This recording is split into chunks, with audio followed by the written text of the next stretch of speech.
Sikhs should never consider abortion, should never consider miscarriage. And I think people often almost liken abortion to murder.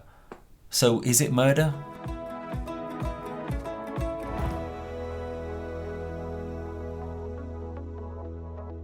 Most Sikhs accept that life begins at conception. So, if conception has taken place, it would be a sin to destroy life.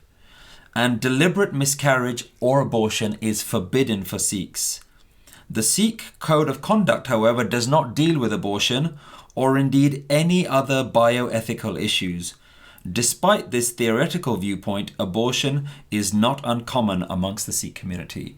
So here we're seeing this almost hardline stance of a blanket rule saying Sikhs should never consider abortion, should never consider miscarriage, even though miscarriage is not something that you would even voluntarily do.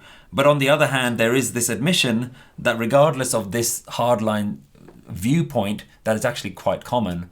And I think people often almost liken abortion to murder.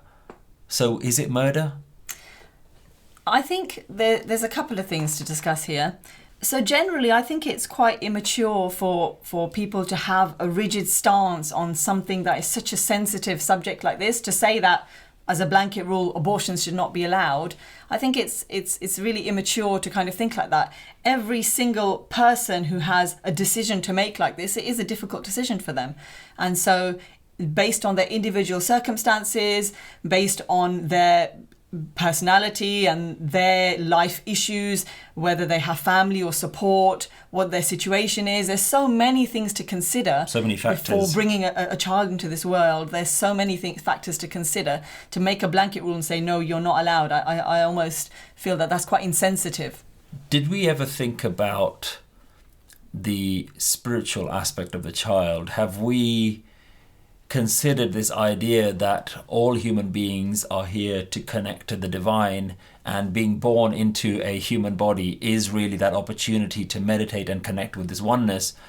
Some people might think, well, have we taken that ability away from that child? Have we taken that child's ability away to meditate and connect with the oneness? I think based on Gurbani, my understanding is that life is seen as an opportunity. It's such a blessing to be blessed with this opportunity of life, and it's such a miracle. If you see from two cells what can develop, life is a blessing, is a miracle. So whatever the path of every individual is going to be in their life, that's what it's going to be. And like Gurbani says, every breath is written, whether it's going to be 3 breaths or 1,000,000 breaths, it's not in our hands actually. And the whole spectrum is the journey of life.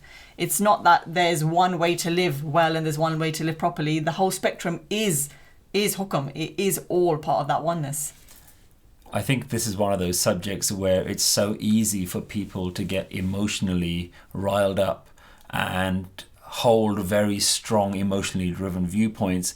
One of the views that I take is that regardless of whether you agree with abortion or not, whether you think it's murder or you're pro-life or pro-choice, ultimately one of the core fundamental tenets of Sikh spirituality is compassion.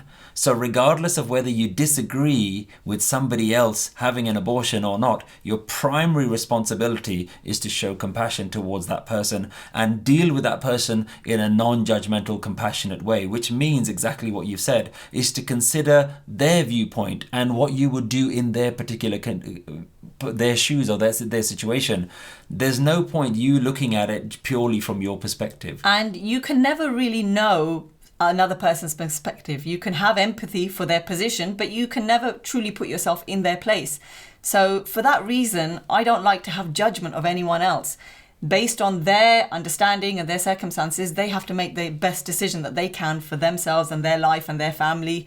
And to judge anybody else in that way, I think, again, is quite immature. This is really such an important point, that people often forget this thing, that what decision you make is based on what understanding you have been given at that point. And if we almost just step back a little bit and think that everybody's way of thinking is based on what the guru allows them to think at that point. What the universe allows them to think at that point is a result of all of the experiences that they've had in their life. So at that point, they're only able to make that one decision.